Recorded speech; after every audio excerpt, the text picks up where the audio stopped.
What's up, guys? Chris Brown, otherwise known as Chain Stasis Wellness, coming at you from Train Boston with another wellness moment. Today, I want to talk to you about something called Andropause. Now, if you haven't heard of that and you're giving me this funny look right now, that's not uncommon. Most people, including men, don't even know what Andropause is. So let me drop some knowledge on you. Before getting into what Andropause is, it makes sense to say what androgens are first. As with most words, knowing the origin helps understand what the word actually means. The Greek prefix of andro or andra, I'm not really sure, which it actually just means man. All right. Now, this is a little bit of a misnomer, or it's a little bit of a weird explanation, because androgens are not only in men, but they do actually end up being what creates the masculine looks and features that men have. Women do have androgens. Androgens are any steroid hormones that develop and maintain sexual development or the masculine type traits in vertebrate animals, if you want to be really scientific about it. Both men and women make them, like I said, but they're just much more prominent in men. It's more obvious. That's why when you hear the word testosterone, you're like, oh, man, right? They're producing the testes, ovaries for women, and adrenal glands in both. And you'll hear things like androstenedione, androsterone, DHT, DHEA, LMNOP, blah, blah, blah, blah, blah. But we're here to talk about testosterone today. So let's get into it. So what is testosterone and what does it do in men and women? Well, it's responsible for the physical development of boys during adolescence. It makes a boy into a man, right? Sperm creation, libido or sex drive, and strengthening of muscles and bones. It's the primary reason why men are stronger than women on average. I don't want to get into the strongest woman versus strongest man, blah, blah, blah. Who cares? But that's what makes men typically stronger. It gives us dense bones, yada, yada, yada, right? For women, it actually is important as well. It actually helps with maintaining and balancing sex drive and hormones, as well as fertility and making new blood cells. Something interesting probably a lot of people didn't know. Now, you may know that testosterone, the big T, actually naturally decreases as men get older. It kind of makes sense. A lot of things in our body start to degrade a little over time as we get older. Something around 10% every 10 years or so after the age of 30. Now, that can vary. Men are not all exactly the same as women aren't either. But it's generally along that guideline.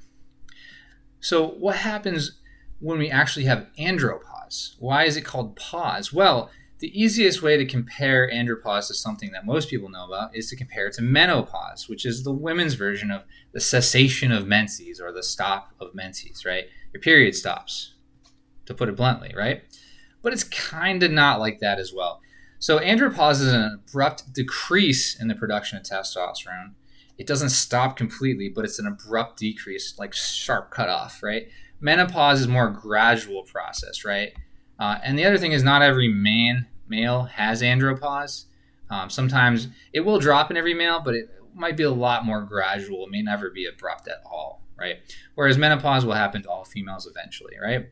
And that can vary wildly when women get it, right? Men are typically going to see andropause at very similar ages if they are going to see it at all.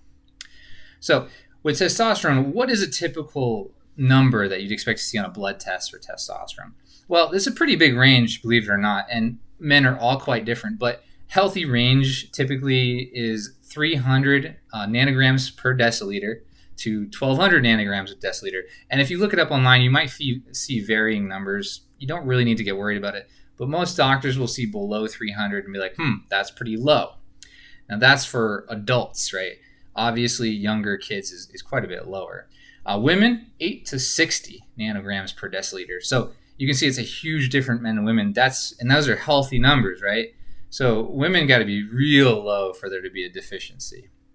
Obviously, boys and girls are, they're relatively similar until they hit adolescence, and that's when you start to see these huge differences in a lower, deeper voice, taller, more muscular, stronger. Things like acne tend to stand out. There's a lot of different things that happen when boys hit adolescence, as you know, hair growth, yada, yada, yada. We all had that talk at one point, right? Maybe, hopefully.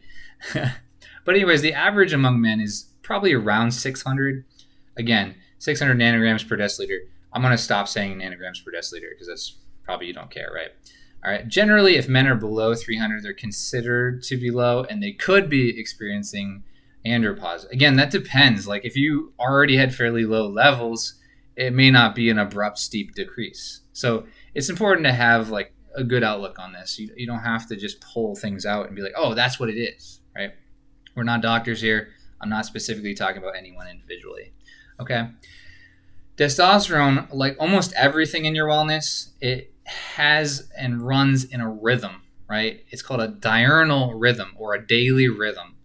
Typically for young men, your testosterone will peak in the morning around 8 to 10 ish. All right. So the graph will come up to here based on the time of day, and then it will kind of go down a little and fluctuate a little. But this is why young men under 30 should be tested for testosterone before 10 a.m. in the morning. Otherwise, you're going to start to get like a declining number anyways. And among kids, among adults, it can change throughout the day to a pretty big degree. So you need to be tested more than once to even get a good number, in my opinion. With older men, it peaks and kind of drops in more of a flat line, but it can vary a lot. So for older men, it doesn't matter if you're getting tested earlier. Unfortunately, I'm getting to that point where I'm considered an older man at 35. So they don't care if they're testing me right away before 10 o'clock as much as they would someone who's 20. But again, every person is slightly different. I'm not necessarily higher testosterone than a guy less muscular than me. And the bodybuilder down the road, well, he's probably taking testosterone. We'll talk about that more later. But he's not necessarily higher than me either, right? He might be lower or a lot lower naturally and just injecting it to increase it for an advantage in his sport, right? So why does this matter? Why does andropause why should we even care about it? Well, there are some pretty nasty symptoms of andropause or low testosterone. For men, you can get hair loss, reduced muscle mass or muscle tone. Your skin goes to shit, basically. Reduced sex drive, moodiness, crankiness, cognitive issues. Basically, we start to turn into these grumpy old men, right? But a little more than normal aging, right? For women, they can have irregular missed periods, lower libido or sex drive, vaginal dryness, weak bones, fertility issues. Although it's a lot less common to be dealing with that for women. And why does this happen? Well, obviously, as you get older, things decline, right? We peak in our 20s. I'm already on the way out. Boo-hoo, 35, way over the hill. I always tell people I'm like a retired pro athlete age, which is pretty funny because most people don't think of me as super old. But there's other things that people can do to make it worse, right? You may know that when you have kids or when you sleep with another individual, you have a family, your testosterone drops. Maybe that's a little bit because nature doesn't want us to eat our kids and attack our loved ones. I don't know. We don't know for sure exactly why that happens, but that's the thought. But you can't control that, and you're not going to not be married. You're not going to get rid of your kids, hopefully. But beyond that, like lack of quality of sleep or quantity of sleep can really negatively affect your testosterone. Poor diet, we're talking eating a lot of processed foods, sugars and fats, basically too much of that crap, that will cause low testosterone. Lack of exercise, especially resistance training. I'm not talking about cardiovascular jogging steady state. I'm talking about hard, heavy weights, contributes to a lack of testosterone. Excessive alcohol, or going back to that poor diet, smoking, marijuana is included here. Actually, there's been a decent amount of studies on that one too. High levels of mental or physical stress, just repeatedly smashing your body with cortisol, that can lead to this. And anabolic steroid use or abuse of it, taking too much of it. Real quick, we'll get into that. So when people think of HRT or hormone therapy, basically, they are thinking that this guy is going to get the same amount as a steroid user who's a bodybuilder. Bodybuilders are typically taking 500 milligrams to a gram, in some cases up to 2 or 3 grams, to look the way they're looking. They're also working out hard. I don't want to take that away from them. But people who are taking the hormone replacement therapy, they're taking like 30 milligrams a day. It's basically to try to get their levels back to normal and to make them feel better.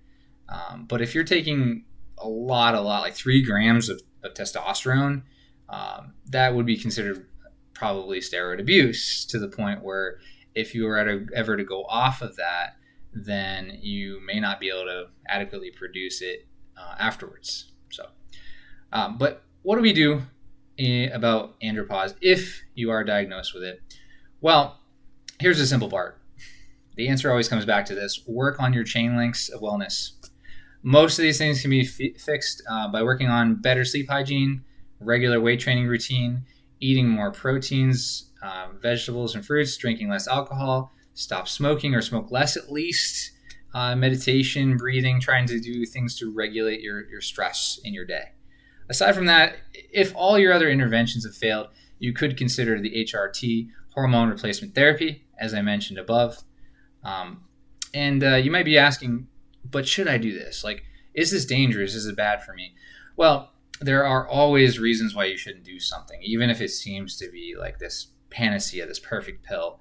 And I quote, if you look it up online in multiple different good websites, research journals, talk to doctors, they're generally going to say you shouldn't take them if you have prostate or breast cancer, if you have issues of heart disease, if you're on medications like blood thinners, if you have a prostate issue, kidney or liver disease, too much calcium in your blood.